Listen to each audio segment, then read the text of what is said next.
आपने अभी तक हमारा चैनल सब्सक्राइब नहीं किया तो फौरन सब्सक्राइब कीजिए, साथ ही बेल आइकॉन पर क्लिक करें ताकि मजीद आने वाली वीडियो चाहे वक्तन फवक्तन आपके लिए इस चैनल पर अपलोड करते हैं वो आपको वक्त पर मिलती रहें और आप इनसे मुस्तफीद होते रहें।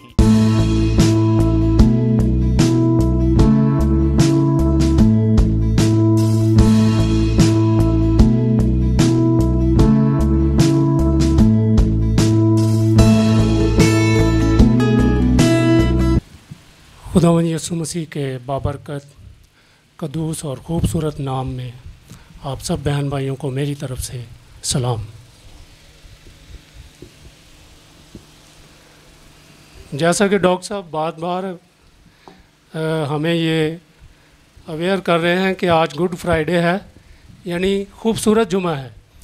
तो खूबसूरत जुमे का मतलब है कि ये बहुत ही अच्छा एक फ्राइडे है। खुदावंद ने खुद तो सोबतें और दुख बर्दाश्त किए, लेकिन हमारे लिए खुशियां हमें फराहम की। तो ज़ोरदार तालियां बजा दीजिए शादमानी के साथ।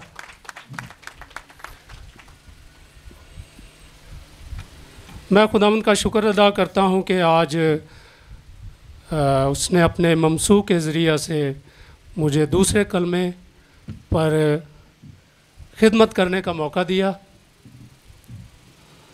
इसके लिए हम बाइबल मुक़द्दस खोलेंगे। लूका रसूल की मार्फत लिखी गई अंजील मुक़द्दस उसका 23 बाब उसकी 43वीं आयत। यहाँ पर यूँ मरकूम है, उसने उससे कहा, मैं तुझसे सच कहता हूँ कि आज ही तू मेरे साथ फिरदौस में होगा। ये जो दूसरा कलमा सलीब के ऊपर खुदावंद यीशु मसीह ने फरमाया, ये दो डाकुओं में से एक डाकू से खुदावंद ने ये फरमाया कि तू आज ही मेरे साथ फिरदौस में होगा। तो हम इस कलमे की वसातत से हम चार पहलुओं को देखेंगे। सबसे पहले ये कि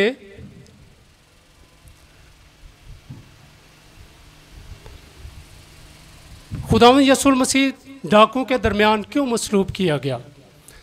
नंबर 2, क्या दोनों डाकू खुदावंद यीशु मसीह पर लान तान कर रहे थे। नंबर 3, उन दोनों में से एक ने कैसे नजात पाई। और नंबर 4, तू आज ही मेरे साथ फिरदौस में होगा का क्या मतलब है।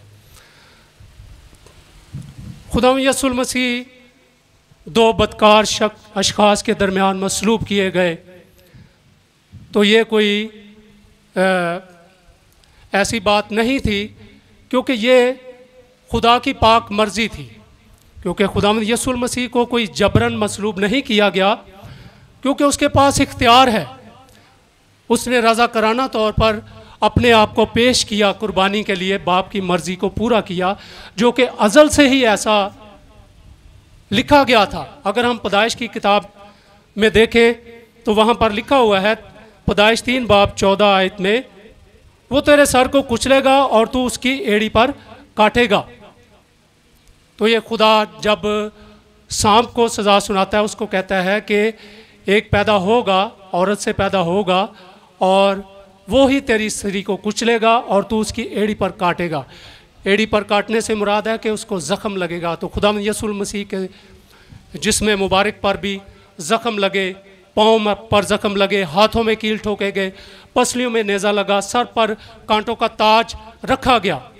और अगर हम यसाया नबी का सहीफ़ा देखें तो यसाया नबी ने 700 साल पेशतर ही ये पेशन गोई की, ये नबूवत की कि वो लिखा है यसाया 53वां बाब उसकी 12 आयत में, और वो खताकारों के साथ शुमार किया गया।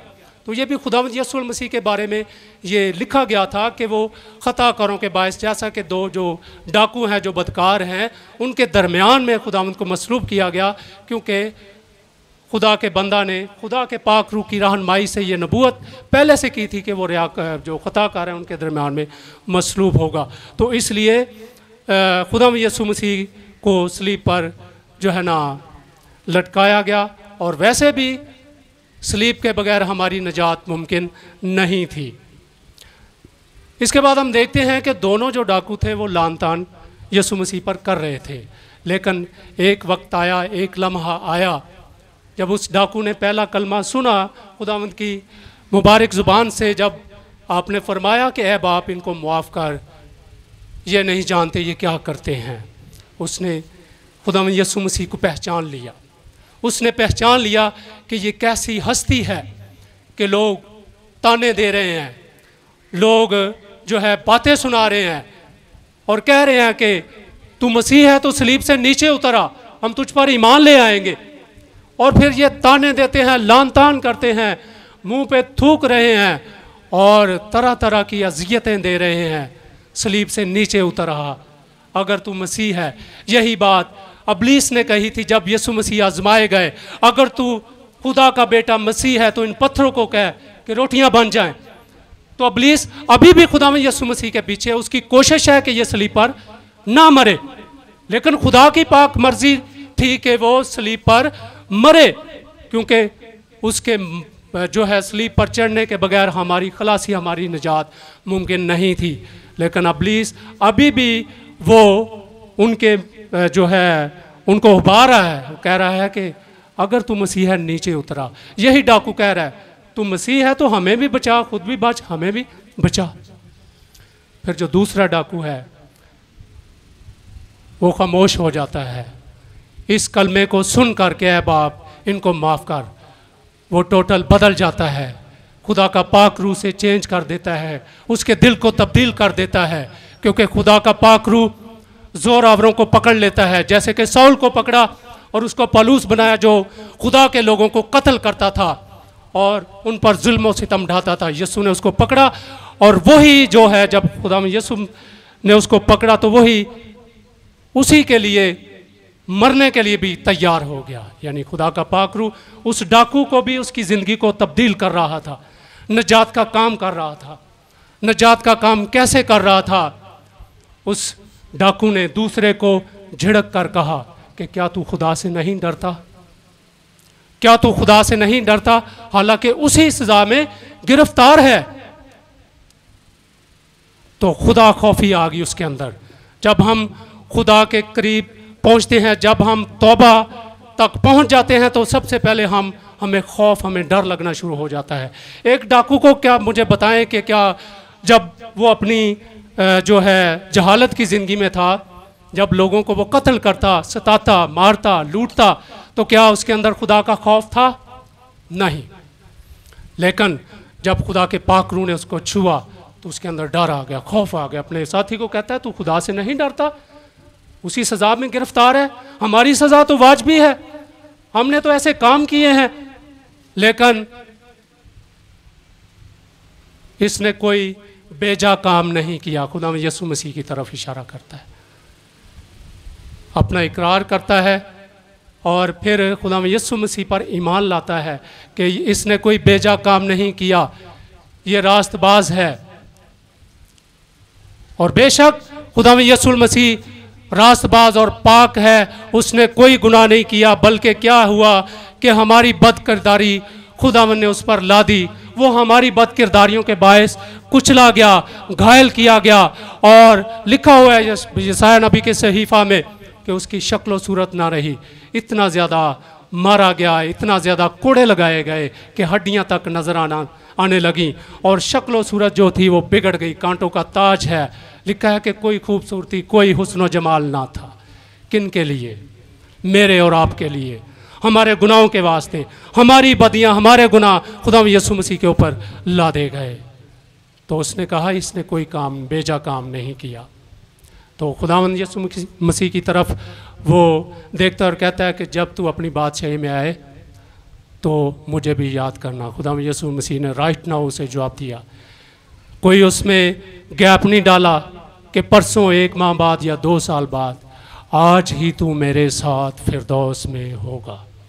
जब हम तौबा करते हैं, जब हम अपनी बदकारियों को छोड़ देते हैं, जब पुरानी इंसानियत को हम छोड़ देते हैं, जब हम अपने आप को जो है खुदा के आगे झुका देते हैं, जब हम अपनी सारी जो पिछली इंसानियत उसको छोड़ देते हैं, तो फिर फौरी खुदा हमें नजात देने में कुदरत रखता है। और खुदा में यीशु मसीह के पास भी कुदरत उस वक़्त भी मौजूद थी। उसने कहा आज ही तो मेरे साथ फिरदौस में होगा।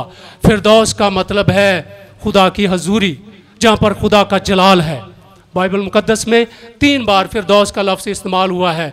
लूका की अंजील में फिर हम देखते हैं 2 कुरिन्थियों का 12 बाब, वहाँ पर भी पौलुस रसूल बयान करता है कि मैं रूह में एक शख्स को जानता हूँ जो तीसरे आसमान तक ऊपर उठाया गया। ये तीसरा आसमान भी फिरदौस है। फिर मुकाशफा की किताब में भी लिखा हुआ है फिरदौस के बारे में। यकायक